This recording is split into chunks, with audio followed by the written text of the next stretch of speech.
네, 오늘은 1권 마지막 과죠. 8장 문화명령과 대이임령의 통합. 이게 무슨 말인지 잘 모를 텐데, 이게 좀 낯선 언어들인데, 읽어보신 분은 뭐 무슨 내용인지 알겠죠, 그죠?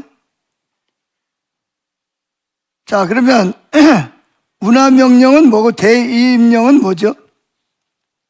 읽어가지고 오신 분. 대이임령이 뭐예요?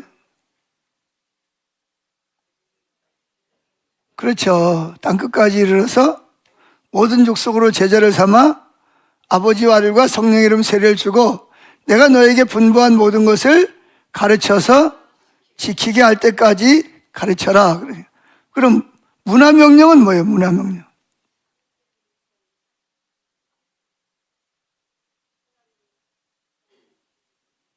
나머지 분들은 왜 대답을 안 하셔? 문화명령이 뭐예요? 창세기 1장 2절에 보면 하나님께서는 모든 만물을 어떻게 했어요? 창조하시고 다스리시고, 그리고 또 신약 성경에도 봐도 예수님의 십자가의 죽으심은 단순히 저와 여러분의 개인만을 구원하는 것이 아니다. 아멘. 뭐까지도? 모든 창조 세계라는 말은 무슨 말이냐면, 여러분들이 배운 대로 예수님의 복음은 가난한 자에게 뭐예요? 가난한 자를, 지나치게 찢어지게 가난하고 억압당하는 자를 자유케 하는 거예요. 그렇죠? 또 정치적으로 눌린 자들을 어떻게 해요? 해방시켜줘야 돼요. 그러니까 경제적, 사회적, 정치적 이런 모든 문제를 다 뭐한다? 다 어우른다는 거죠. 그리고 더 나아가서는 뭐까지도 예수님이 십자가에 돌아가신 것은 단순히 사람만을 위한 것이 아니라 뭐까지도 모든 우주에 있는 해와 달과 별과 기후까지도 모든 하나님 창조하신 모든 피조물도 어떻게 해야 된다? 회복을 가져와야 된다. 그래서 결국은 복음 전도의 최종적인 목표는 어디예요? 새하늘과 새 땅이라는 거죠. 그래서 오늘 여기서 배우려고 하는 것은 뭐냐면, 보수 진영에서는 선교 그러면 전도 그러면 뭐만 생각한다? 영혼 구원, 개인 영혼 구원만 생각한다. 반대로 또 진보 진영에서는 뭐만 주장한다? 눌린 자, 가난한 자, 억울한 자, 또 뭐예요? 자연보호, 이런 것만을 또 선교라고 말하는 거예요. 그래서 오늘 여기서 말하고자 하는 것은, 교회에서 말하는 진정한 선교는, 선교적 교회는 두 가지를 어떻게 하는 거다? 통합하는 것이 성경이 말하는 진정한 선교다. 그런 이야기입니다. 할 이야기 다 했네 뭐. 이해가 되세요? 이 두 가지를 어떻게 한다? 지금까지는 보수주의에서는 개인 구원, 그리고 선교를 뭐라고 생각했다? 개척하고 다른 데 가지고 선교사로 파송을 해서 그 사람들만 뭐 하는 거다? 선교사라고 지칭을 했는데, 문화적 명령은 뭐냐? 그것은 뭐까지도 사회적 약자, 또 뭐예요? 억울한 자, 또 이렇게 피부 색깔 때문에 뭐예요? 이렇게 차별당하는 자, 외국에서 우리나라에 와가지고 차별당하는 자, 그런 것까지도 다 포함을 할 뿐만 아니라 또 뭐까지도 자연보호까지도 해야 된다. 이렇게 진보와 보수가 이렇게 서로 나누어져서 선교라는 것을 생각을 했다는 거죠. 그런데 성경은 뭘 말한다? 이 두 가지를 나누는 것이 아니라 뭐 한다? 두 가지를 다 통합해서 어울러야 된다. 그리고 그 과거에는 선교 그러면 뭐 했다? 뭐 우리나라에서는 뭐 나가서 개척을 한다든지 또 풀타임 사역자, 오직 복음을 전하기 위해서 직장도 갖지 아니하고 오직 거기에만 전념하는 사람을 목회자 또는 선교사라고 말했다는 거죠. 또 해외에 나가서 풀타임 사역자로 복음을 전하고 교회를 개척하는 사람들을 선교사라고 그랬는데, 이제는 뭘 해야 된다? 선교라는 범위를 어디까지? 가정과 사회와 어디까지? 사업, 일터, 직장까지도 뭐 해야 된다? 범위를 넓혀 포함해야 된다는 거예요. 그래서 여러분 모두가 다 뭐다? 선교적 삶을 살아야 된다는 거예요. 선교사적 삶을 살아야 된다는 거예요. 이해하시겠어요? 이게 이제 오늘 지금까지 배워온 주제면서 오늘은 이 두 가지를 뭐 해야 된다? 통합해서 어우르는 것이 진정한 성경이 말하는 선교다. 그걸 지금 여기서 강조하고자 하는 거예요. 이해하시죠? 이걸 염두에 두고 이제 한번 이 책을 쭉 읽어 나가면 무슨 내용인지를 금방 이해하게 될 줄로 믿습니다. 그리고 오늘이 마지막이고 다음 주부터는 교회의 선교적 정체성과 역할 대해서 아브라함의 복을 온 세계에 나눠줘야 된다는 것부터 시작해가지고 쭉 살펴보도록 하겠습니다. 자, 8장 문화명령과 대의임의 통합. 자, 우리가 이제 1장에서 살펴본 게 뭐냐면 예수님의 부활, 그리고 예수님이 뭐다? 주님이시다. 주님이라는 말이 뭐라 그랬죠? 퀴리오스라는 말인데, 주님이라는 말은 뭘 주님이라 그래요? 원래는 로마 황제들에게 쓰는 말이었다. 그래서 로마 황제가 하나님으로부터 합법적인 통치권을 받아서 주로서 그 하나님이 주신 그 임을 받아서 통치권, 하나님 대신 통치권을 임하는데 사용했다. 그래서 원래 복음이라는 것도 어디서부터 왔다? 로마 황제가 하나님을 대신해서 그 임받아 통치를 하기 때문에 그 로마 황제에 대한 모든 통치가 그분이 말하는 것이 다 뭐였다? 복음이었다. 기쁜 소식이었다. 그런 얘기입니다. 그런데 기독교는 그거를 허물었다는 거죠. 왜 어떻게 허물었어요? 합법적으로 하나님으로부터 합법적으로 이 땅을 구원하기 위해서 오신 분은 로마 황제가 아니라 누구다? 예수 그리스도 뿐이 없다. 아멘. 그래서 주님이라는 말도 황제에게 지칭하는 것이 아니라 누구만? 예수 그리스도가 합법적으로 우리를 죄와 사망과 저주에서 우리를 억압해서 구원하기 위해서 오신 분, 그래서 오셔서 십자가에 죽으시고 부활하신 분은 누구밖에 없다? 예수 그리스도밖에 없다. 그래서 초대교회의 로마로부터 핍박을 받게 된 거예요. 그래서 교회라는 것도 그렇잖아요. 교회라는 것도 에클레시아, 불러 모으다라는 뜻인데 이것도 로마에서 사용하는 언어였다는 거죠. 그게 뭐냐? 로마 황제가 그 어떤 그 지역에 있는 서기관에게 위임한 것을 서기관은 그 지역에 사는 사람들에게 뭐예요? 몇 월 며칠 날 어디로 다 모이시오? 불러 모으다라는 거죠. 그래서 그 사람들이 모여서 뭐에 대해서 의논한다? 시장과 같은 사람이죠. 그래서 그 시에 대해서 의회 같은 경우, 도의회 같은 그런 데서 법을 만들고 어떻게 하면 더 로마 황제에게 충성하며 어떻게 하면 더 이 시를 로마 황제가 원하는 대로 만들어갈 수 있느냐. 그래서 그 서기관이 불러 모으다라는 말을, 교회라는 말을 기독교에서는 어떻게 사용했다? 하나님이 장세전에 예정하시고 뭐 하시고 택하시고 때가 돼서 복음을 통해서 예수 믿는 사람으로 불러 모은 사람들이 교회라는 말로 그 의미를 바꿨다는 거예요. 그러다 보니까 로마 황제를 합법적인, 하나님의 합법적인 그 통치권자로 주로 퀴리오스로 이렇게 받들어야 되는데, 기독교인들은 뭐를 반대한다? 로마 황제는 뭐가 아니다? 주가 아니다. 그건 하나의 뭐죠? 일반? 우리와 똑같은 사람에 불과하다. 그래서 황제 숭배를 하던 황제들이 뭐예요? 기독교를 뭐 하게 됐다?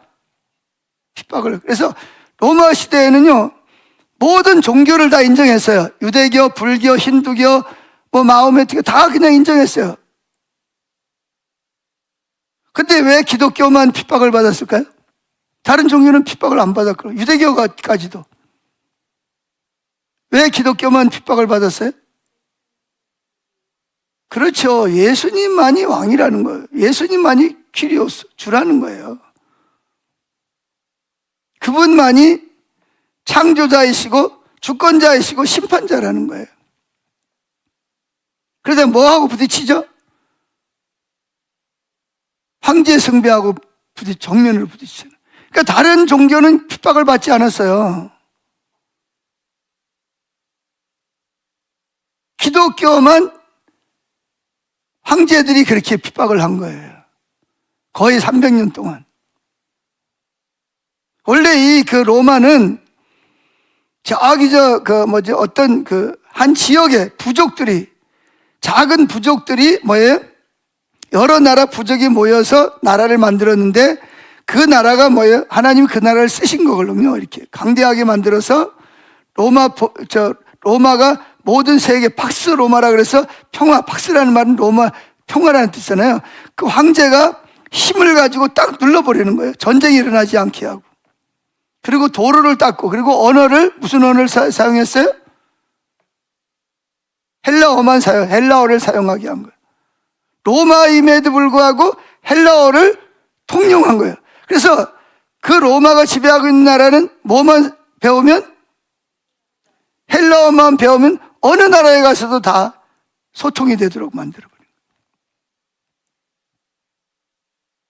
그리고 거기에 누가 오신 거예요? 때가 되니까 예수님이 마리아를 통해서, 처녀를 통해서 이 땅에 태어나셔서 예수님을, 헤로드 왕이 예수를 죽이려고 했지만 애굽에 내려갔다가 올라와서 다시 자라면서 공생애를 시작을 하면서 로마가 유대를 지배하고 있는 시대에 예수님이 공생애를 시작하고 그 사역을 감당했죠. 그리고 결국은 유대인들에 의해서 예수님이 로마에 고발을 당하고 로마의 총독에 의해서 십자가형의 재판을 받고 죽으셨다가 3일 만에 부활하셨다. 그러면서 마가다락방에 성령이 오시고 교회가 시작이 되고, 그런데 그 교회는 오직 예수님만이 주님이시다. 그러니까 이게 로마가 지배하고 있는 나라에서, 그래서 복음이 어떻게 됐어요? 유대에서 사마리아에서 어디까지?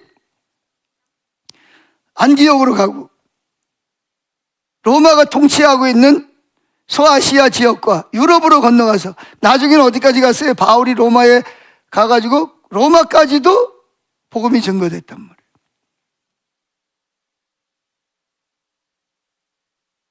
그러면서 314년도에 로마가 기독교를 공인하기까지는 엄청난 많은 사람들이 핍박을 당하고 재산을 몰수당하고 십자가 형틀에 매달려서 수많은 사람이 죽었다는 거예요.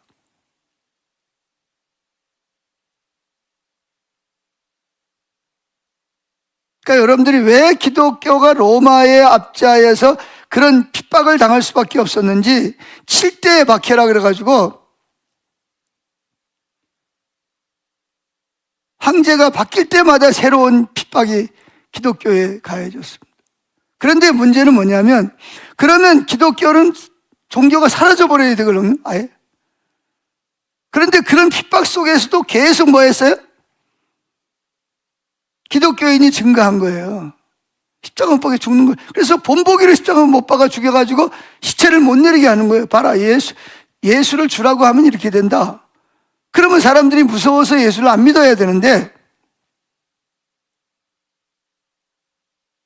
그러면 그럴수록 예수 믿는 사람이 많아져가, 심지어는 어디까지 들어갔어요? 로마 황제의 부인까지도 예수를 믿고, 자녀들이 예수를 믿고, 신하들이 예수를 믿는 거예요. 그렇게 핍박을 하는데도 불구하고. 이게 바로 기독교의 생명력이에요. 실제 하나님이, 예수 그리스도가 실제 하나님이시기 때문에 이게 가능한, 그래서 우리나라까지 온 게 가능한 거죠. 자, 그런데 이제 이렇게 세계가 가톨릭을 통해서 기독교가 이렇게 세계에 숫자들이 많아지다 보니까 문제가 뭐냐면, 복음을 전해야 되는데, 전도를 해야 되는데, 선교를 해야 되는데, 그 선교가 뭐냐 하는 문제가 생기는 거예요. 그러다 보니까 보수 진영과 진보 진영이 선교라는 개념을 각각 다르게 사용한 거예요. 아까 말한 대로 보수 진영에서는 뭐에 초점을 맞췄다? 개인 구원. 예수 믿고 주 예수를 믿으라 너와 내 집이 구원을 받으라 해서 우리 집안이 다 예수 믿고, 날 통해서 우리 친척 다 예수 믿고 천국 가자. 진보 진영에서는 뭐냐? 예수님을 뭘로 묘사하는 거죠? 사회운동가로. 예수만 믿고 천국만 가면 되냐? 지금 당장 내 이웃에 뭐예요? 차별을 받고 힘이 없어가지고 억압을 당하고 억울하게 교도소에 가고, 정치적으로, 경제적으로, 사회적으로 잘못된 법을 만들어가지고 저들은 죄를 지어도 빠져나가고, 약자들은 그 법을 갖다가 억압을 하고, 그리고 지금 너희들만 잘 먹고 잘 살면 되냐? 다른 나라에서는 지금 굶어 죽어가는 사람이 얼만데. 이 좋은 거예요, 나쁜 거예요? 좋은 거예요. 주님도 그 일에 관심을 가졌던 거예요. 그런데 이렇게 진보와 보수가 나누어서 선교를 생각했다는 거예요. 근데 이제는 그걸 통합한 게 어디냐면, 여기서 나오는 무슨 선교에? 로잔대에서부터 이거를 통합하자는 운동이 나오기 시작했다는 거예요. 그래서 로잔 운동 그러면 또 이제 여러분 속에 다는 아니지만 또 간혹 가다가 이런 분들이 있어요. 로잔이 동성애를 지지하는 나쁜 단체 아니냐. 그렇게 또 막 또 주장하고 또 강조하는 사람들이 있어요. 이게 이제 진보와 보수가 결합을 하다 보니까 일부 부분적으로 그런 주장을 하는 사람도 없지 않아 있어요. 그런 사람도, 그러니까 동성애자들을 지지하는 건 아닌데, 그런 사람들도 우리가 배제하거나 이렇게 따돌릴 것이 아니라, 주님은 그들까지도 위에서 십자가 못 박혀 죽지 않았냐. 그러니까 우리가 그들도 포용하고 가자, 이런 어떤 취지가 잘못 비춰져 가지고 로잔 운동은 동성애를 지지하는 단체다, 이런 식으로까지 또 자기 관점에서 그런 글을 쓰는 거예요, 유튜브에다가.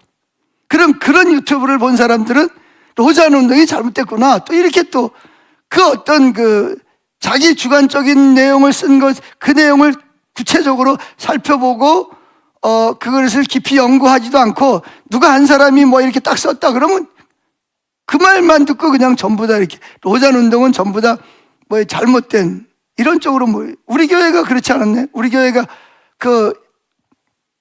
문제가 생긴 게 뭐예요? 어떤 공학 박사가 뭐죠? 그걸 뭐라 그래? 이렇게 쓰러지는 그걸 뭐라 그래요? 예? 뭐예요? 보니퍼? 존인보, 그렇지. 예. 사실 존인보가 굉장히 대단한 사람입니다. 실제로 미국에서는 굉장히 존경받는 사람이에요. 근데 이제 그 사람이 죽고 밑에 있는 사람들이 그거를 갖다가 그걸 이어받으면서 조금 변질시킨 거지. 그 속에 또 들어가 보면 좋은 점도 굉장히 많아요. 문제점도 좀 부분적으로 있지만. 근데 공학 박사가 그 사람에 대해서 뭐 어쩌고저쩌고 썼는데 우리 교회에 있는 전도사가 뭐라 그랬냐? 우리 교회가 뭐라고요? 비냐드라고 이야기해가지고 그러면서 뭣도 김영식 목사가 비냐드. 난 그때까지는 비냐드가 뭔지도 몰랐어요, 솔직히 말해서. 똑같은 거예요. 누가 알지도 못하면서 한마디 자기 관점에서 쓴 것을 보고 이 운동이 다 잘못됐다. 마치 도매끈으로 다 넘겨버리는. 그리고 본인은 굉장히 의로운 것처럼, 복음적인 것처럼, 성경적인 것처럼 말하지만 하나님의 관점에서 볼 때는 굉장히 편협한 사람이거든요. 그런 사람들일수록. 굉장히 조심해야 됩니다. 여러분, 말할 때. 하려면 다 전체를 다 뒤집어 보고 로잔 대회가 뭔지 뭐 몇 차부터 왜 만들어졌는지 이게 어디서부터 시작이 돼서 왜 만들어졌는지를 다 연구하고 나서 그러고 나서 이건 이렇다 이렇게 말을 해야지. 그냥 어떤 사람이 자기 관점에서 부분적으로 그걸 갖다가 마치 전체인 것처럼 기록한 거를 그걸 전체적인 것이냐 받아들여 가지고 어떤 부분을 매도하는 거는요, 이거는 굉장히 위험한 아주 편협한 극단주의적인 흑백 논리에서 나온 부분이거든요. 어떤 사람도 100% 하나님 앞에 완벽한 사람은 하나도 없습니다. 인간이 모인 장소에는 다 부분적으로는 좋은 면도 있지만 또 부분적으로는 또 뭐 자기는 안 그렇습니까? 본인은 안 그래요? 본인 앞에 완벽하나요? 그래서 어떤 부분적으로 부족한 부분이 있을 때 그 부분을 뭐예요? 예를 들어서 뭐 95%가 좋은 거예요. 성경적이야. 근데 어떤 5%가 조금 좀 안 좋은 면이 있을 수도 있고 좀 부분적이. 그러면 뭐예요? 5% 때문에 그냥 애 목욕물 버리면서 다 버려요, 그냥? 이건 아니거든요. 그러니까 여러분 말할 때 조심해야 됩니다. 여러분. 뭐 어떤 분은 우리 교단이 뭐 WCC라고 그러는 분도 있던데.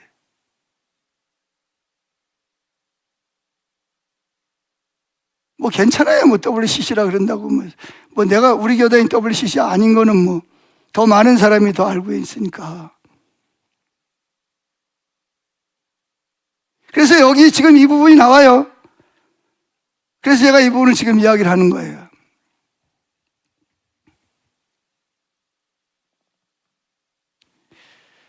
이 부분이 처음부터 로잔 대회가 나옵니다. 그래서 거기 보면 그러니까 선교가 온전하게 되려면 뭐 해야 된다? 보수에서 주장하는 영혼 구원과 뭐와 사회 구원이 뭐 해야 된다? 통합해야 된다. 근데 이 운동을 시작한 데가 어디라고요? 이게 로잔 대회라는 거예요. 그러니까 이야기를 할 수밖에 없어요, 지금. 이 통합 이야기를 하려면.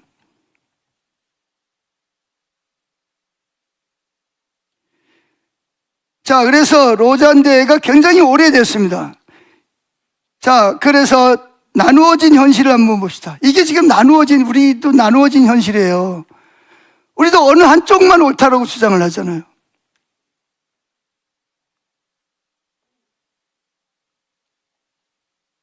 그래서 이제는 어느 한쪽만 옳다고 주장할 것이 아니라 이쪽도 성경적인 것은 이쪽도 성경적인 것은 받아들여서 진보와 통합이 어떻게 해야 된다? 성경에서 말하는 온전한 선교하는 교회로 돌아와야 된다. 그걸 주장하는 겁니다. 자, 나누어진 현실을 봅시다. 자, 지금까지 이야기했죠? 문화명령은 뭔지, 대임령은 뭔지 설명했죠? 예? 자, 그래도 한번 읽읍시다. 안타깝게도 그동안 진영에 따라 문화명령과 대이임령 중 한쪽을 강조하고 한쪽을 소홀히 하는 경향이 있어 왔습니다.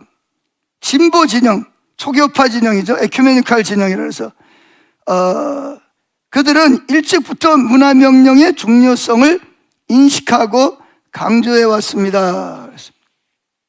그 일은 매우 잘한 일입니다. 그러나 그 진영의 문제점은 복음 전파를 소홀히 해요. 즉 인간들에게 복음을 전해서 인간의 영혼 구원을 하는 것을 소홀히 해. 뭐 한다고? 뭐 사회운동하고 뭐 자연운동하고 뭐 그런 거 하느라고 실제로 개인 구원이라든지 어떤 교회를 그런 복음을 전하는 일에 소홀히 한 건 사실이라는 거죠. 그 결과 그들의 시도는 인본주의적인 노력으로 전락해 버렸습니다. 그런 얘기입니다. 반면에 보수 진영, 복음주의 진영이라고 부르기도 합니다만 성령의 능력과 복음 전도의 중요성을 인식하고 강조해 왔습니다. 그것은 매우 잘한 일입니다. 그러나 여기도 문제가 있다는 거죠.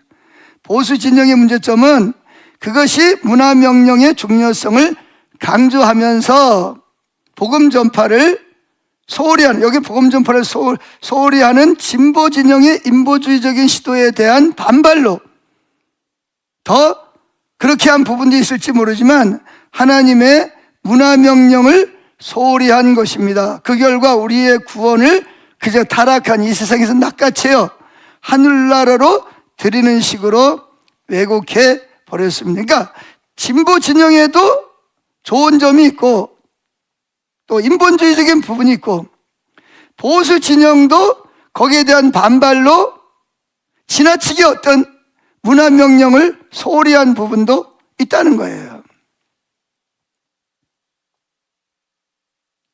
그래서 많은 귀한 하나님의 사람들이 이러한 현실을 예리하게 지적합니다. 그중 한 사람은 레슬리 누비긴이 아시죠? 영국에서 인도로 40여 년간 선교사로 갔다 돌아와서 보니까 어디가 선교지더라? 영국 자체가 선교지가 됐더라. 그러니까 너무 인본주의적이고 또 사회주의, 공산주의도 들어와 있고 또 거기다 또 뭐까지?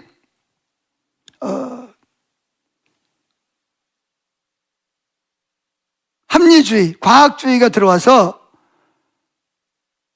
오히려 인도보다도 못한 더 복음이 필요한 지역이 됐다는 걸 깨달은 겁니다.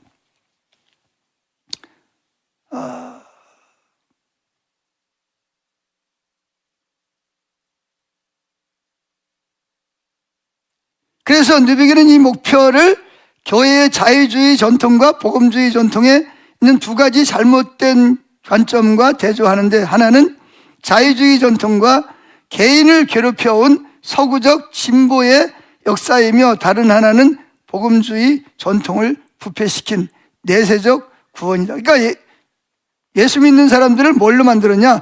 그냥 예수 믿고 이 땅에 그냥 살다가 어디만 가면 된다? 천국에만 가면 된다라는.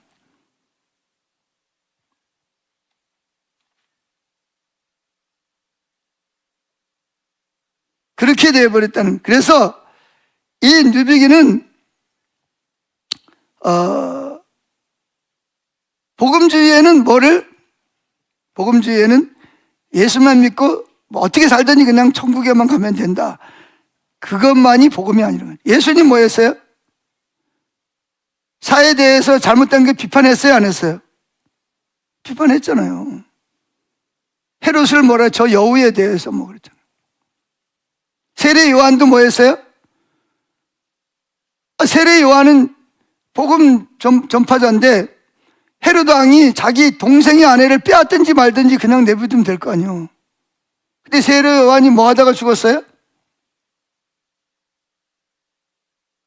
잘 모르세요? 뭐 하다 죽었어요? 헤롯 왕이 당신의 친동생의 아내를 빼앗아서 당신의 아내를 삼는 것은 뭐하다? 이거는 하나님 법에 뭐하다? 하나님 복음에 어긋나는 거다 라고 지적을 한 것 때문에 헤롯 왕은 그래도 그 세례 요한의 말을 듣기 싫지만 그래도 받아들였어요. 근데 누가? 그 동생 빌립의 아내였던 헤로디아가 결국은 그 술수를 꾸민 거 아닙니까? 세례 요한을 죽이려고 그러는데 그 헤로드 왕이 세례 요한을 진짜 참된 선지자로 인정을 하니까 죽이지도 못하고 속앓이를 하다가 드디어 기회가 왔죠. 무슨 기회가 왔어요? 헤로드 왕이 생일이 됐는데 그 자기 딸이 나가서 많은 사람들 앞에서 뭐 했어요? 춤을 추어서 헤로드 왕을 기분 좋게 그래 술도 한잔해 딸딸딸 하겠다가 또 딸이 나와가지고 막 미모가 있는 딸이 나와가지고 막 춤을 추면서 많은 사람을 기쁘게 하니까 그 딸을 불러가지고 뭐라 그래요? 네 소원이 뭔지 내가 다 들어주겠다. 그러니까 이 딸이 어떻게 했어요? 자기 엄마한테 가가지고 뭘 구할 그랬더니 엄마가 기회는 왔구나. 그래가지고 뭐예요? 세례 요한에 자기가 잘못됐다라고 자기 잘못을 지적하는 세례 요한의 목을 쳐서 소반에다가 여기다가 세례 요한의 목을 잘라가지고 여기다 이 자리에서 달라는 거예요. 나중에 달라 그러면 또 뭐예요? 헤로드 왕이 거절할 수가 있으니까 많은 사람 앞에서 직접 세례 요한의 머리를 잘라가지고 소반에 담아가지고 지금 날 달라는 거예요.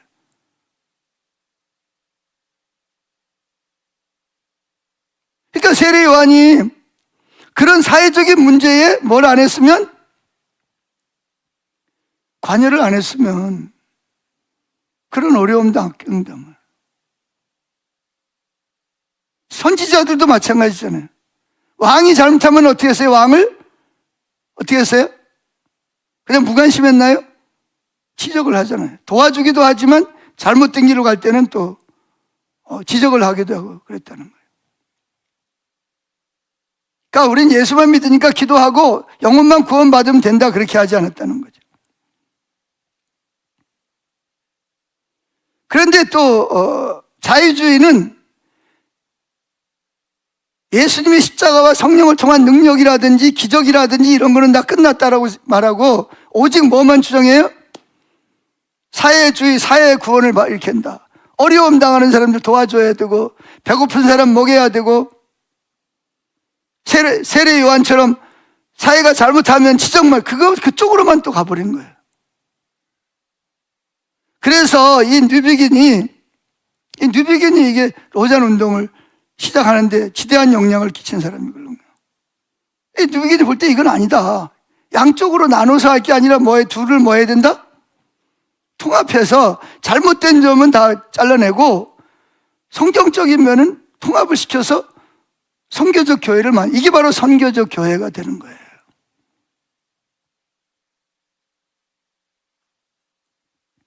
이해가 되십니까? 자, 그러니까 그냥 넘어가도 돼요, 이거는. 제가 다 이야기 설명 다 했어요.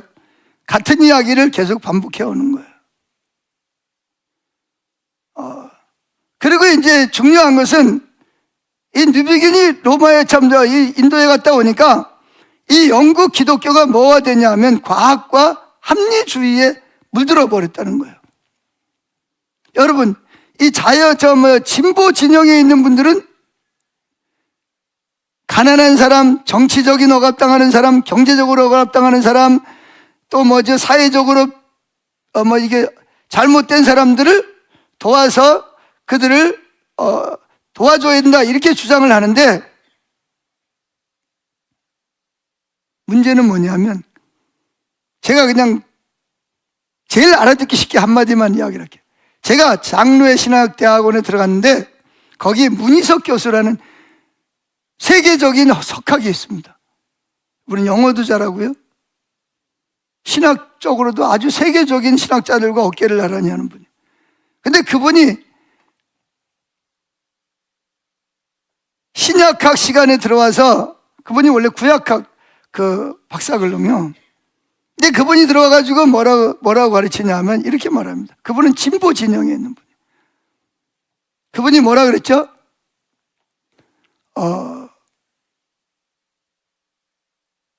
이스라엘 백성들이 애굽에서 나와가지고 홍해 앞에 다다라가지고 성경은 모세가 지팡이를 내밀었더니 바람이 불어서 홍해가 갈라져서 홍해를 육지같이 건넜다 그러는데 내가 조사해 보니까 그건 아니더라. 그 어디로 건너갔냐 물었더니 어디로 건너갔다? 옆에 갈대밭이 있었어요. 갈대밭은 뭐예요? 이 허리만큼 물이 온다는 바다가 있다는 거예요. 그래서 그 갈대밭으로 어디로 갔다? 홍해를 건너갔다. 이분은 뭐가 안 믿어지는 거죠? 뭐가 안 믿어져요? 하나님의 능력으로 동풍을 불어서 육지를 참 바다를 육지같이 건넜다는 것이 합리적으로 뭐예요? 이게 불가능하다는 거예요. 그러니까 이 진보 진영에 있는 사람들은 동정녀 마리아 믿을까요? 안 믿을까요? 안 믿습니다. 성경에 나와 있으니까 이야기는 하지만 그분들은 동정녀 처녀가 잉태의 아들을 낳았다. 예수님 부활을 믿을까요? 안 믿을까요? 안 믿습니다. 솔직히 말하면. 말은 하지만. 성경에 나와 있으니까 목사 하려니까 말은 하지만 실제로는 안 믿습니다. 여러분 그분들은. 그래서 무슨 얘기가 나왔어요? 예수님이 막달라 마리아랑 뭐 해가지고 눈이 맞아서 결혼해서 사생아를 낳았다. 뭐 이런 이야기들이 나오는 거예요.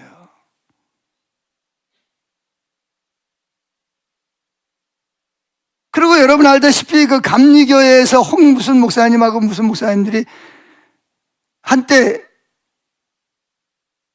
기독교회를 뻘썩하게 만들었던 사람들이 누구죠? 예수를만 믿어가지고 구원받는 게 아니라 부처를 믿어도 구원이 있고 마호메트를 믿어도 구원이 있고 심지어 뭐예요? 힌두교, 소를 믿어도 구원이 있다라고 주장한 사람이 있어요.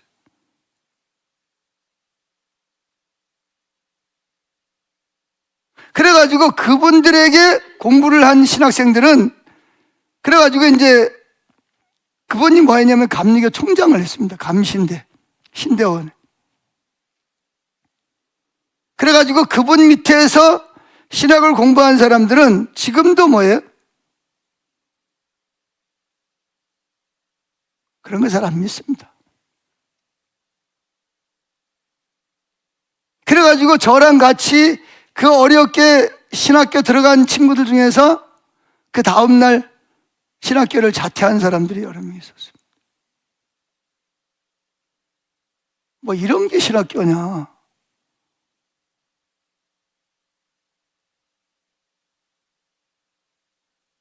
근데 이 사람들은 또 뭘 주장하죠? 자연보호, 어려운 사람 도와주는 거, 억압당하는 사람, 이거에는 아주 앞장섭니다.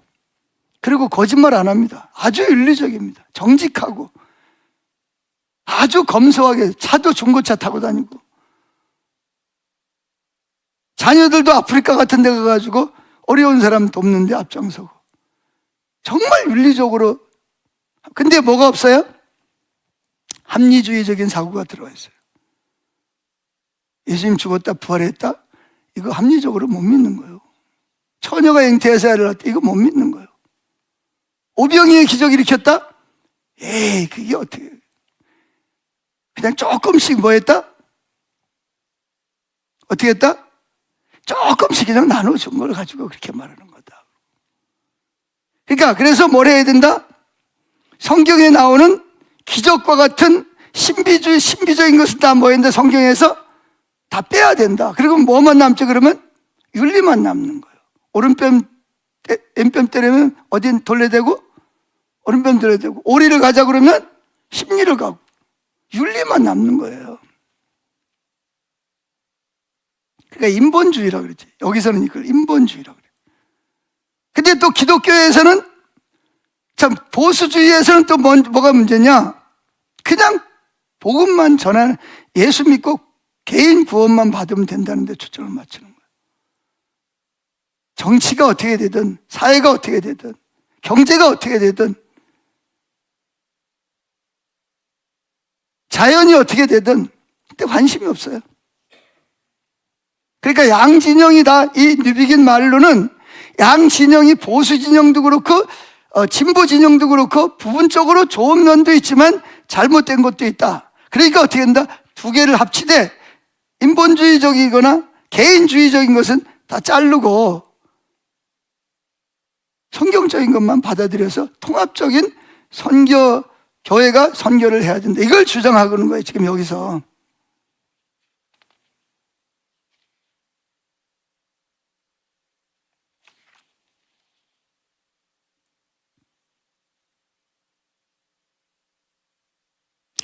자, 그래서 여기 보면 계몽주의 사조에 기초한 것으로, 계몽주의가 뭐죠? 계몽주의는 18세기 전까지만 해도 뭐죠? 하나님이 안 계신다고, 하나님이 계신 걸 안 믿는 사람은 아무도 없었어요. 근데 이 계몽주의가 들어오면서 좋은 점이 뭐죠? 경제가 발전했어요. 과학이 발전했습니다. 합리주의가 들어왔어요. 학문이 굉장히 발전했습니다. 그 대신 뭐는 줄어들었죠? 하나님에 대한 신론, 예수님이 하나님인데 인간으로, 이런 것들은 점점 더 쇠퇴하기 시작을 한 거예요. 그래서 아까 제가 말한 문희석 교수 같은 경우는 결국은 학생들이 들고 일어나가지고 총장한테 항의해가지고 결국은 뭐 했어요? 신학교에서 결국은 학생들을 가르치지 못하고 다시 스위스로 돌아갔죠.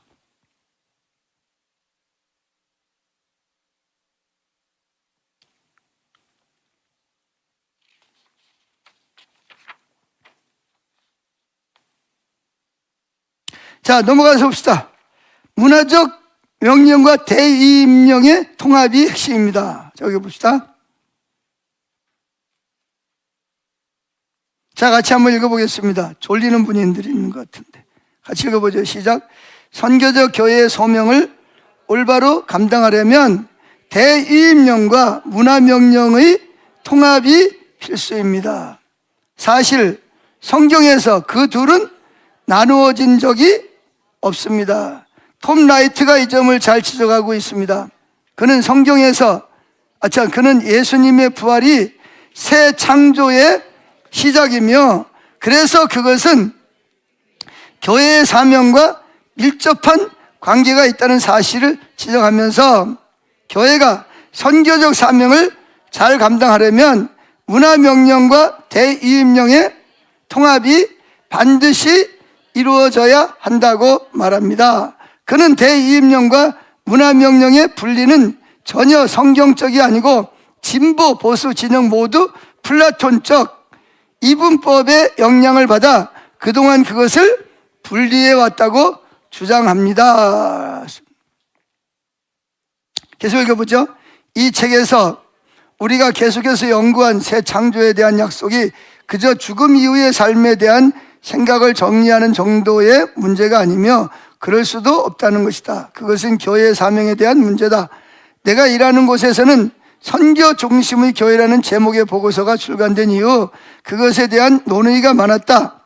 이 보고서는 오늘날 교회가 선교를 부가의 것으로 시간이 나오면 끼워 넣을 수 있는 일로 여겨서는 안 되고 핵심적인 중심적인 교회의 동력으로 보아야 한다고 촉구했다. 그러나 이 말의 의도한 대로의 의미를 가지려면 우리가 가지고 있는 선교에 대한 생각 자체를 반드시 교정해야 한다. 어떤 사람들은 전도를 영원한 내세를 위해서 영혼을 구원하는 것으로 이해하고 어떤 사람은 선교를 현재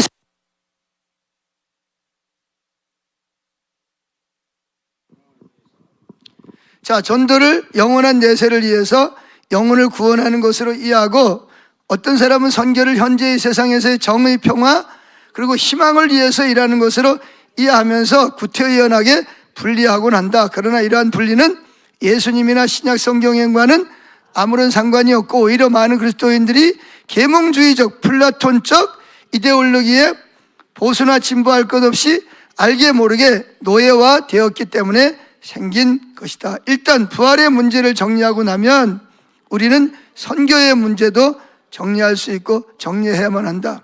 우리가 선교 중심의 교회를 원한다면 우리에게 정말 필요한 것은 희망 중심의 선교다. 만일 이 사실이 놀랍다면 이제는 이것을 익숙해져야 한다. 자, 이 말이 무슨 말이죠? 진보 진영에서는 초자연적인 역사를 다 뭐했다? 합리적으로, 과학적으로 증명이 안 되기 때문에 다 그걸 부인했다. 그런데 이제 그게 잘못됐다는 거죠. 가장 그게 기초적인 게 뭐예요? 부활이잖아요, 부활. 가장 초자연적인 역사 중에 중요한 게 뭐예요? 부활이잖아요, 부활. 그리고 우리도 뭐 할 거다? 부활할 거라는 거예요. 그래서 예수님 실제로 예수님처럼 부활하지 않지만 죽은 사람을 3명이나 살렸어요, 실제로. 베드로도 살렸고 바울도 살렸잖아요, 죽은 자를. 그건 뭘 상징하는 거죠? 앞으로 진정한 부활이 온다는 걸 증명하는 거죠. 그런데 이 진보 진영에 있는 사람들은 그런 거를 믿을 수 있다 없다? 그런 건 믿을 수 없다는 거예요. 그러니까 어디서 빼라? 그런 거 이야기하면 안 된다는 거죠. 설교 시간에 뭘 이야기해야 된다? 사회 정의, 평화, 희망, 구제, 아프리카에 어려움 당하는 사람들을 도와주는 이런 걸 해야 된다는 거예요. 그러니까 그들도 잘못된 것을 인정하고 어디로 와야 된다? 부활신앙으로 와야 되는, 가장 기초적인 게 부활이라는 거죠. 물론 이거는 뭐 우리가 노력한다고 되는 거예요. 그분들이 그걸 인식하고 그리고 돌아와야지. 반대로 보수 진영에서는 어디로 돌아와야 된다? 개인 구원만을 주장하던 그들은 이 진보에서 주장하던 이런 것들도 뭐 해야 된다? 선교에 포함시켜야 된다. 그래서 진정한 뭐가 된다? 진정한 선교가 뭔지를 새롭게 재정립하는 교회가 돼야 된다. 그런 얘기입니다. 자, 계속 읽어보죠. 선교적 교회의 핵심적인 가치는 선교가 교회의 부차적인 일이 아니며 교회의 핵심적이고 중심적인 동력이고 그 선교는 총체적인 선교를 의미하는 것이다. 크리스토퍼 라이트도 그의 책 하나님의 선교와 하나님 백성의 선교에서 같은 관점에서 말하고 있다.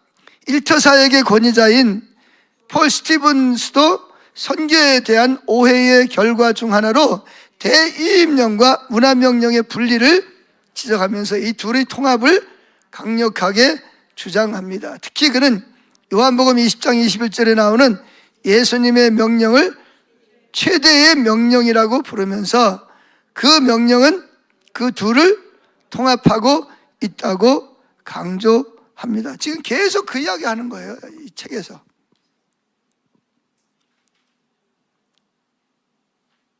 그래서 결국은 선교는 뭐다?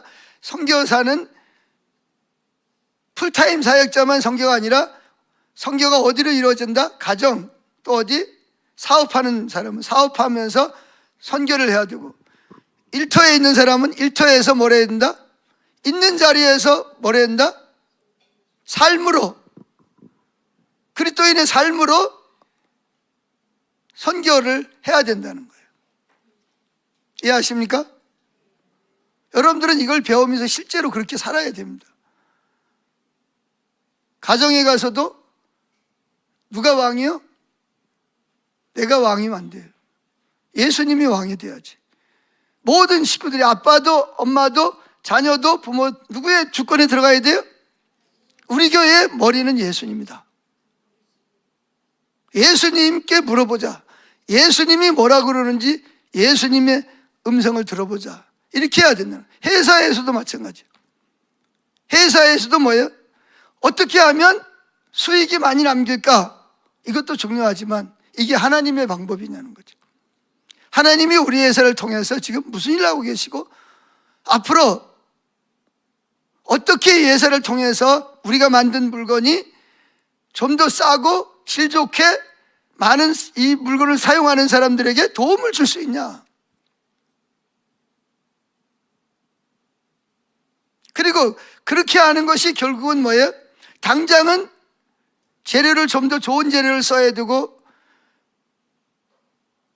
가격을 높이지 않고 하다 보니까 어려움을 당할지 모르지만 실질적으로 보면 소비자들에게 신뢰를 얻는 기업이 될 수 있다는 거예요. 당장은 나쁜 재료를 갖다가 좋은 것처럼 포장해가지고 물건을 많이 팔 수는 있지만 실제로 소비자들이 그걸 다 알 거 아니에요, 그죠? 그러면 그 회사는 실제적으로 어려움을 겪는 거예요. 주가가 떨어지고 사업이 그게 신문에 떠들고 그러면 결국은 회사가 망할 수도 있다는 거예요. 사업하는 사람도 마찬가지죠. 사업을 해서 단순히 돈을 버는 목적으로 사업을 하는 게 아니라 내가 이 사업을 통해서 좀 더 많은 일자리를 창출하고 또 일하는 사람들의 복지를 향상시키고 누구나가 다 와서 일하고 싶은 회사를 만드는 거죠.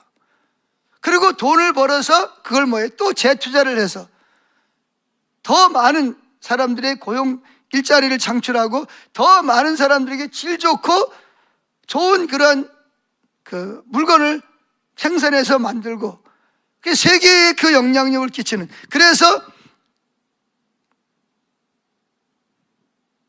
그 사업을 통해서 하나님의 그 정의와 공의와 희망과 평화가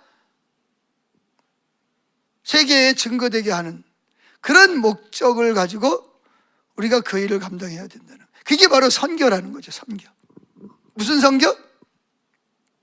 그걸 일터사역이라고 그래요. 사역이라는 말은 선교라는 뜻이잖아요.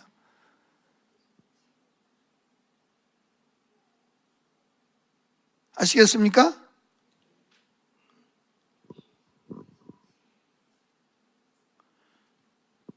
그러면 우리는 그것만 하면 되냐? 아니죠. 거기에다 뭐도 해야 돼요? 지금까지 해오던 대로 예수님이 누군지도 만나는 사람에게 전해야 됩니다.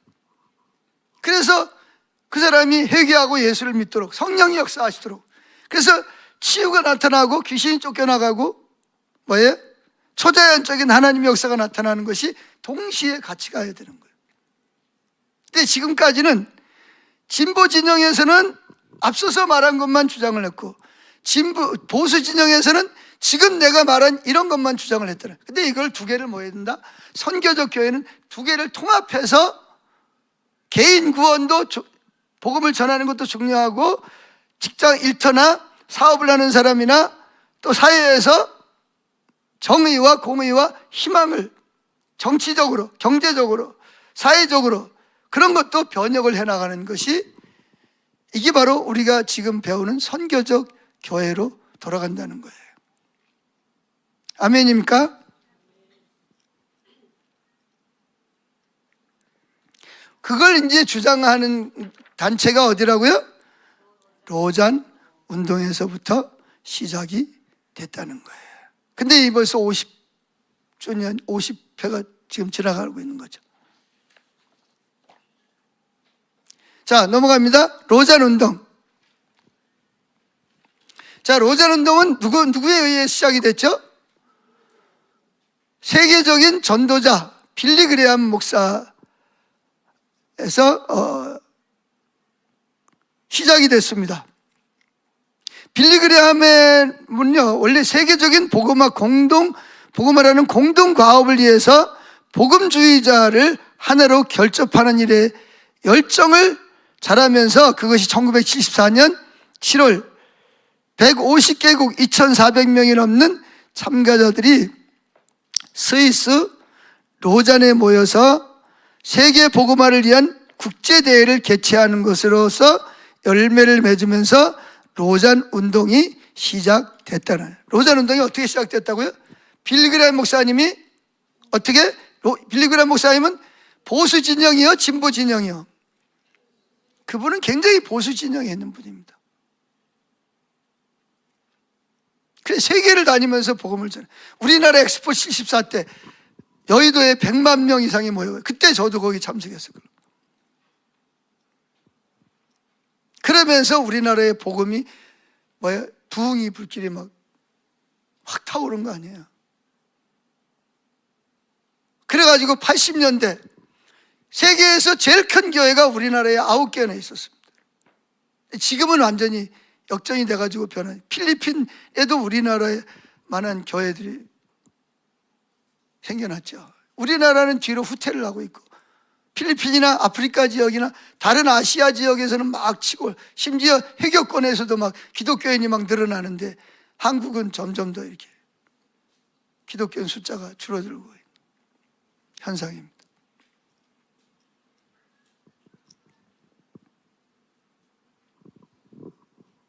그래서 로잔 운동의 그 시작은 빌리그레함 목사님을 통해 시작이 됐지만, 그때 로잔 언약의 초안을 작성했던 사람이 누구냐? 국제위원회 의장직은 존 스토트라고 하는 사람이 맡았습니다. 그러니까 한마디로 말하면 로잔 운동은 빌리그레함 보수 진영과 존 스토트라고 하는 이분은 뭐 양 진영을 다 어우르는 사람인데, 두 분이 결국은 손을 잡고 이게 선교가 이래가지고는 안 된다. 보수는 너무 개인 운동, 개인 구원 쪽으로 나가고, 진보는 사회 운동 쪽으로 나가니까 이거를 뭐 하자, 통합하자. 그래서 만들어진 단체가 로잔 운동이라는 걸 여러분들이 기억해야 됩니다. 이해하시겠어요?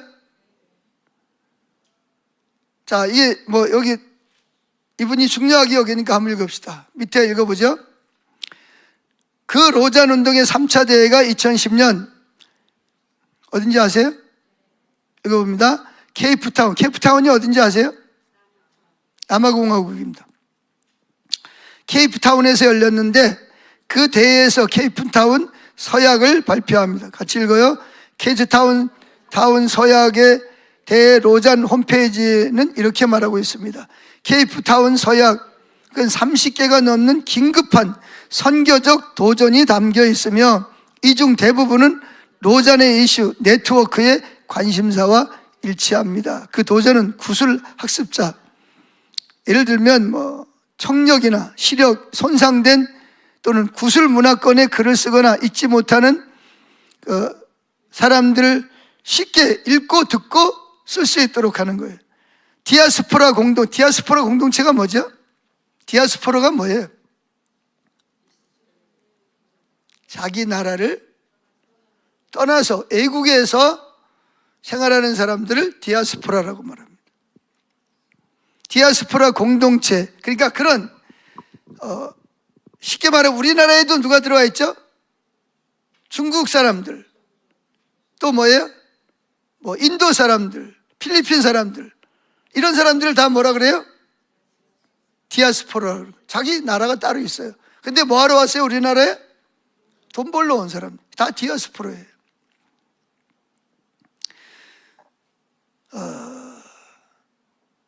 디아스포라 공동체 4상계, 그리고 사회의 각 영역, 일터, 학계, 공공 영역, 뭐 정치, 경제, 문화, 뭐 이런 공공 영역에서 일어나는 복음의 진보가 포함이 됩니다. 그래서 케이프타운 서약에는 이 시대의 성령이 교회에 하시는 말씀이 무엇인가에 대한 우리의 확신이 담겨 있으며, 이 서약은 로잔 운동의 여러 활동이 나가야 할 길을 안내해 줍니다. 거기에 이제 WWCM은 거기서 이제 로잔이라는 그 운동이 나와 있어요.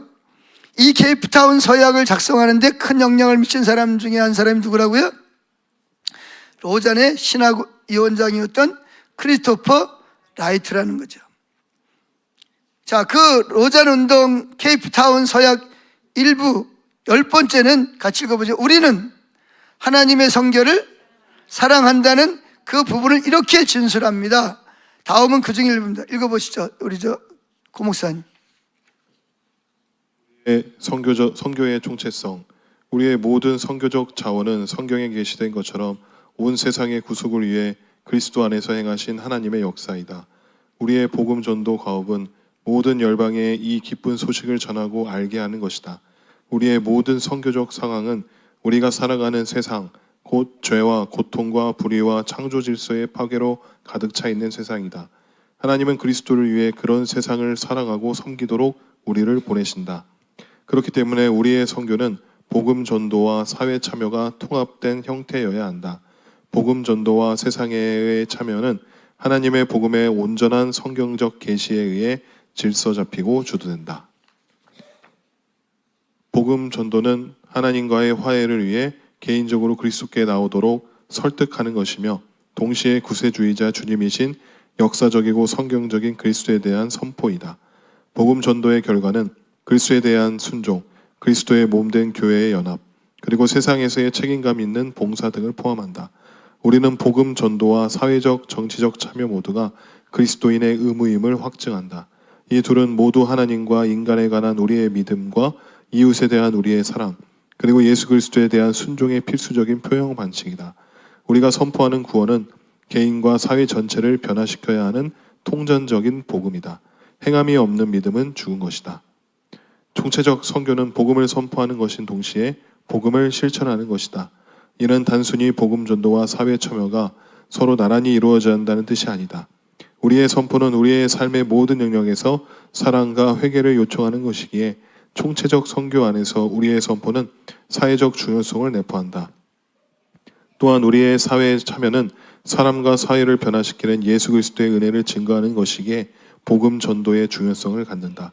세상을 무시하는 것은 세상을 섬기기 위해 우리를 보내신 하나님의 말씀을 배반하는 것이다.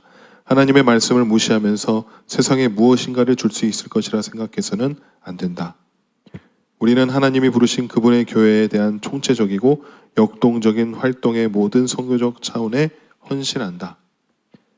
하나님은 모든 사람들을 회개, 믿음, 세례, 그리고 순종이라는 제자도로 부르며 하나님의 계시의 진리와 예수 그리스도를 통한 하나님의 구원의 은혜의 복음을 모든 열방에게 전하라고 우리에게 명령하신다. 하나님은 가난한 자들에 대한 긍휼 어린 돌봄을 통해 하나님의 성품을 드러내고 정의와 평화를 위해 힘쓰며 하나님의 피조물을 돌보는 가운데 하나님 나라의 가치와 능력을 드러내라고 우리에게 명령하신다. 네.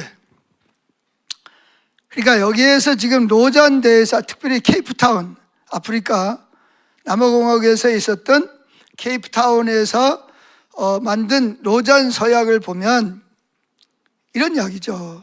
두 가지를 합하는데 여기서 지금 지적하는 게 뭐냐면 보수 진영의 약점이 뭐고 진보 진영의 약점이 뭔지를 지적합니다. 그래서 아까 말한 대로 진보 진영의 어떤 그런 약점을 제가 앞서서 이야기했던 보수 진영의 약점이 뭐죠? 예수 믿고 구원을 받고 개인 구원은 열심히, 교회 와서는 열심히 하고 그런데 집에 가면 자기가 왕이요. 회사에 가면 거짓말이나 하고 뒤로 빼돌리기나 하고 적당히 뒷돈이나 받고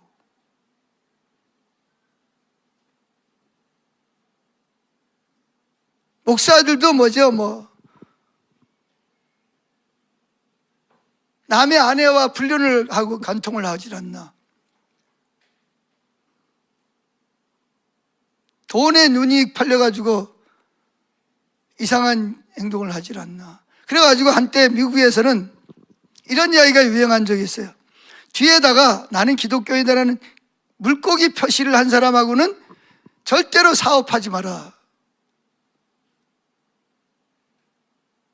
교회 가서는 천사야. 목사고 장로고 권사고 집사고 교사인데 회사에 가서는 딴 얼굴을 하고 있다는 거예요. 다른 사람을 왕따시키고 권위주의적이고 실수를 용납하지 않고 거짓을 밥 먹듯이 하고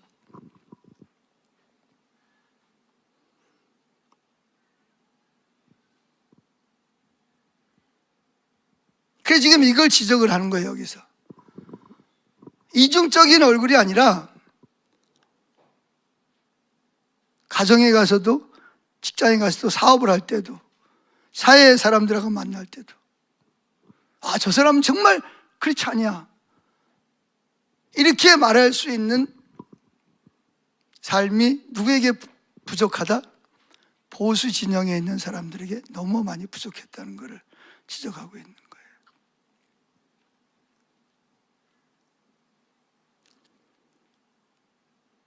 진짜 예수를 믿고 예수님이 내 안에 산다면 우리가 교회에서 하듯이 하나님 앞에서, 하나님은 늘 앞에서 하는 거 아니에요, 그죠? 그리고 약자를 보면 도와줘야 되고, 억울한 사람이 있으면 그 사람의 억울함이 빨리 해결이 되도록 해야 된다는 거죠. 근데 누구처럼? 마치 그 강도 만났는데 누가 지나가죠? 제사장들이 그냥 지나가잖아요. 레위 사람도 그냥 지나가요. 오늘날로 말하면 뭐예요? 보수 진영에 있는 사람들이라는 거예요. 그런 사람들은 교회에서 여러 가지 직분을 가지고 있으면서 사회에 가서는 전혀 빛과 소금의 역할을 감당하지 못하는, 오히려 저 사람이 예수 믿는 사람이야? 이런 소리를 듣도록 그렇게 보수 진영에 있는 기독교인들이 그런 소리를 들어왔다는 거예요.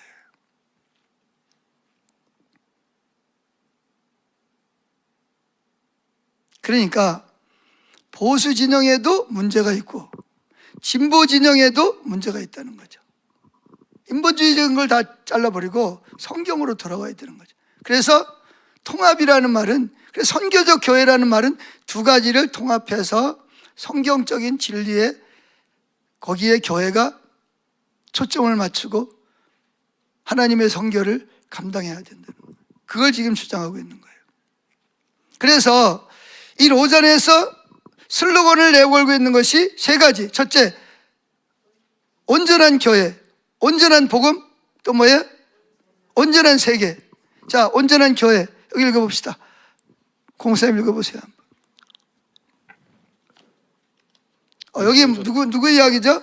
크리스토퍼 라이트의 하나님 백성의 선교 일정에 나오는 내용입니다. 온전한 복음. 온전한 복음. 먼저 온전한 복음은 간단히 말하면 단순히 인간을 혹은 인간의 영혼을 구원하는 복음이 아니라 우리가 지금까지 살펴본 하나님의 구속의 포괄적 성격을 포함하는 총체적 복음을 말합니다. 두 번째, 온 세상.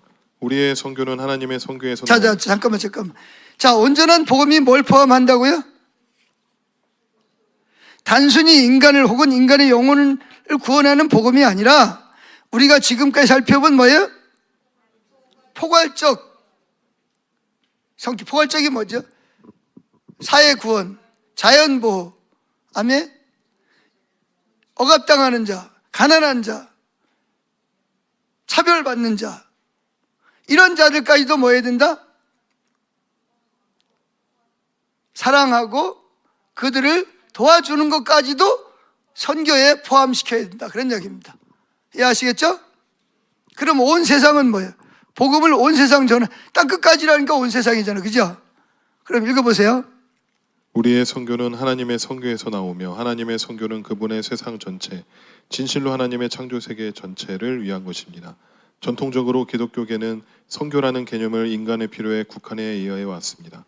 그러나 하나님의 선교 목표가 우리가 살펴본 성경 이야기의 절정에서 우리가 기대하는 새 창조 세계라면 그 이야기에서 선교는 현 상태의 모든 창조 세계에 대한 우리의 반응과 깊이 관련되어 있다고 말할 수 있습니다. 더 나아가 온 세상이라는 단어 속에는 모든 곳이 선교지라는 사실을 포함합니다. 온 세상은 당연히 성경이 말하는 땅 끝을 포함합니다. 그러나 그것은 우리가 사는 동네와 우리가 근무하는 일터를 포함해서 예수 그리스도의 복음을 모르거나 거부하는 곳은 어느 곳이나 선교지라는 말입니다. 이 점에 있어서 매우 해로운 한 가지 잘못은 소위 성속의 구분인데 거기서 선교는 성스러운 영역에 속합니다. 그러므로 선교는 특별히 파송된 그리스도인들의 충분한 후원을 받아서 전임으로 일하는 어떤 것이거나 그리고 그리스도인들이 생계를 위해 일하는 시간을 아껴서 짬짬이 하는 어떤 것입니다. 예를 들어 휴가 때 선교 여행을 가거나 주말에 교회의 선교 사역에 참여하는 것입니다. 그러나 우리가 하나님의 구속과 복음 그리고 선교의 성격을 올바로 이해하면 삶의 모든 영역, 일의 세계, 공적 영역, 사업, 교육, 정치, 의료, 스포츠 세계 등 이 하나님 백성의 선교 무대입니다. 그러니까 온 세상, 땅끝까지라는 말이 어디까지라는 거예요? 과거에는 뭐였어요? 선교사가 선교비를 받고 나가서 개척교회를 세우고 어려운 사람 도와주고 이것만 선교라 그러는데 그 선교지는 거기뿐만이 아니라 어디까지? 그래서 뭐 짬짬이 해서 다니다가 일주일 동안 뭐 당지 선교 갔다 오는 거를 선교했다 그러고, 그것도 선교지 포함되지만 뭐까지도 선교가 포함되어야 된다? 여러분의 가정, 여러분의 뭐예요? 아르바이트 장소, 사업하는 장소, 일터, 경제, 공적인 영역, 뭐 의료계면 의료계, 노조면 노조, 또 뭐예요? 정치면 정치, 경제면 경제, 문화, 이런 모든 것에 다 뭐다? 거기가 다 뭐다? 선교지라는 거예요. 그러니까 여러분들은 선교사라는 거예요.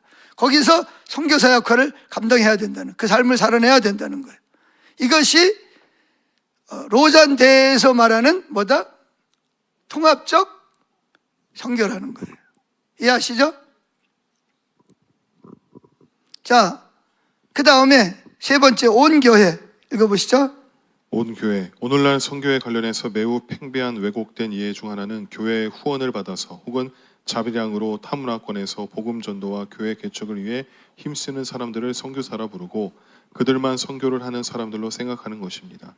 소위 선교사라 부르는 사람들이 우리 대신에 혹은 우리를 대표해서 하나님의 선교를 수행하고 있다고 생각합니다. 나머지 모든 성도들은 열심히 돈을 벌어서 그들을 후원하고 그들을 위해 기도함으로 그들의 선교를 돕는 보조 역할을 할 따름입니다. 그러나 성경의 가르침에 의하면 구약시대부터 하나님의 백성은 선교적으로 부름을 받았습니다. 다시 말해서 모든 성도가 다 선교적 소명을 위해 부르심을 받았습니다. 예수님의 대위임령에서도 복음을 전하고 가르치고 제자로 삼으라고 부름받은 사람들은 사도들만이 아니라 하나님의 백성 모두입니다. 그래서 온 교회라는 단어 속에는 교회의 모든 성도가 다 선교적 삶을 사는 것을 포함합니다. 폴 스티븐스는 말합니다. 사실은 교회 자체가 하나님의 선교를 통해 창조되었고 거기에 참여하고 있다. 하나님의 선교는 모이는 교회를 통해서뿐 아니라 월요일에서 토요일까지 하나님 나라의 일꾼으로 세상에 흩어져 있는 교회를 통해서도 이루어진다. 그런데 교회의 모든 성도가 다 선교적 삶을 살려면 위 온 세상에서 언급한 것처럼 선교의 성격과 선교지에 대한 총체적인 이해가 필수적입니다. 네, 지금 여기 세 가지를 말하고 있잖아요. 첫째가 뭐라고요? 온전한 복음. 온전한 복음이 증거돼야 된다. 두 번째는 뭐라고요? 그 온전한 복음이 어디까지 증거돼야 된다? 온 세상. 온 세상이 어디예요? 두 가지가 필요한 모든 곳이 선교지란 말이에요. 세 번째, 그럼 누가 복음을 전할 것인가? 과거에는 선교사들이 나갔고 우리는 기도로 후원하고 선교비만 보내면 됐죠. 물론 당연히 지금도 그걸 해야 됩니다. 근데 그걸 넘어서서 어디까지 가야 된다? 온 교회 성도 한 사람 한 사람이 일터에서 뭐 해야 된다? 선교사적 삶을 살면서 복음을 살아내야 된다는 거예요. 복음만 전하는 게 아니라 복음적인 삶을 실제로 살아내야 된다는 거죠. 산상수훈의 삶을 실제로 살아내야 된다는 거예요. 내가 있는 장소에서. 이게 쉽지 않은 거죠. 말로는 하기 쉬운데 실제로 예수님의 산상수훈에서 마태복음 5장에서 7장까지 말한 그 삶을, 복 있는 삶을 살아내야 되잖아요. 내가 있는 장소가 다 섬겨지니까. 자, 여기까지 이해하셨죠? 예, 감사합니다. 자, 그 다음에 또 읽어보죠. 아울러 하나님은 모든 성도가 삶의 현장에서 선교적 삶을 살도록 그들에게 다양한 은사를 주십니다. 성령의 은사는 하나님의 교회를 세우기 위한 것뿐 아니라 우리의 삶의 현장에서 선교적 삶을 살기 위한 것이기도 합니다. 이 부분은 우리가 나중에 일의 소명에서 좀 더 상세하게 살펴볼 것입니다. 그래서 크리스토퍼 라이트도 그것을 이렇게 말합니다. 여러 가지 소명, 여러 가지 은사, 여러 가지 유형의 사역들이 있다. 로마서 13장에서 정부 관리들을 사도들과 음식을 나누어 주는 일을 하는 자들과 마찬가지로 하나님의 사역자라고 부른 것을 기억하라. 개인들은 하나님이 그들이 하도록 부르신 선교 영역이 무엇인지, 즉 그들이 관여할 특별한 영역이 어디인지 하나님으로부터 개인적으로 인도를 받아야 한다. 어떤 사람들은 실제로 전도자가 되도록 부르심을 받는다. 모든 사람들은 분명 그들이 어떤 곳에서 일하든지 간에 증인이 되도록 부르심을 받는다. 사도행전에서 사도들은 그들 자신의 개인적 우선순위를 말씀과 기도에 두어야 함을 인정했다. 그러나 그들은 그것이 전체 교회의 유일한 우선순위라고 생각하지 않았다. 가난한 자들의 필요를 돌보는 것이 초대교회의 또 하나의 중요한 우선순위였으며 그것은 전도에 선한 영향력을 끼쳤다. 그리하여 그들은 가난한 자들에게 음식을 나누어주는 실제적인 일을 그들의 우선순위로 삼는 사람들을 임명했다. 그렇다고 해서 그들이 그런 일만 하는 것은 아니지만 빌립이 에디오피아 사람을 만나 전도한 사건이 보여주는 것처럼 그것은 교회의 전반적인 사역이 여러 가지 은사와 우선순위를 가진 여러 종류의 사람들을 필요로 한다는 점을 보여준다. 더 나아가 자, 여기 보세요. 그러니까 교회 안에는 여러 가지 은사를 나타내는 사람들이 있다는 거죠. 어떤 사람들은 정부 관리가 되기도 하는 거죠. 어떤 사람들은 뭐예요? 또 예를 들면 초대교회에 7명의 집사를 뽑은 이유가 뭐예요? 구제잖아요, 구제. 어려운 사람들 구제하는 거. 그럼 7명의 집사가 그것만 했나요? 그것만 했어요? 아니잖아요. 직접 나가서 또 뭐예요? 복음도 전하고 기적도 행하고 능력도 행했어요. 하나님께서 은사를 주신 대로 사역을 감당해야 된다는 거죠. 그래서 어떤 사람은 실제로 전도자가 되도록 부름받은 사람이, 두 번째 어떤 사람은 분명히 어떤 곳에서 일하든지 간에 증인이 되도록 부름받는다는 거예요. 사도행전에도 아까 지금 말한 대로 우선순위의 말씀과 기도를 우선순위에 뒀지만 그러나 그들도 뭐 했어요? 가난한 자들의 필요를 돌보는 것이 초대교회 또 하나의 중요한 것이었고 선한 영향을 끼쳤다는 거예요. 그래서 가난한 자들에게 음식을 나누어 주는 실제적인 일을 그들이 우선순위로 중요시 했다는 것이고, 반대로 빌립이 에디오피아를 만나서 전도하기도 했고, 교회의 전반적인 사역이 여러 가지 은사와 우선순위를 가진 여러 종류의 사람들을 필요로 한다는 사실을 보여준다. 그러니까 하나님이 내가 영광교회가 선교적 교회를 하는 데서 여러분 모두가 다 똑같은 일을 하는 건 아니에요. 똑같은 일을 다 잘하는 건 아니에요. 어떤 사람은 이 일을 잘하고 어떤 사람은 저 일을 잘하고 어떤 사람은 또 다른 사람이 못하는 걸 또 보고 또 잘하는 사람도 있어요. 그게 뭐냐? 하나님의 은사를 따라서 그 사역을 감당하는데 중요한 것은 교회인 전체가 다 뭐가 돼야 된다? 내가 선교사로서 선교적 삶을 살아야 되는 인식을 가지고 살아야 된다. 꼭 선교비를 받고 아니면 풀타임 사역자로 선교하는 사람만, 목회하는 사람만 선교하는 게 아니라 우리 모두가 다 삶에서 뭐 한다? 선교적 삶을 살아야 된다는 것을 설명하고 있는 것입니다. 그 다음에 무엇이 먼저인가? 이거는 제가 보기엔 그냥 넘어가도 별 중요한 건 아니고 그냥 질문을 하는 사람들에 대해서 답변하는 형식으로 설명을 한 부분이라서 그냥 여러분들이 궁금하면 그냥 읽어보시면 될 것 같습니다. 질문 있으면 하시죠.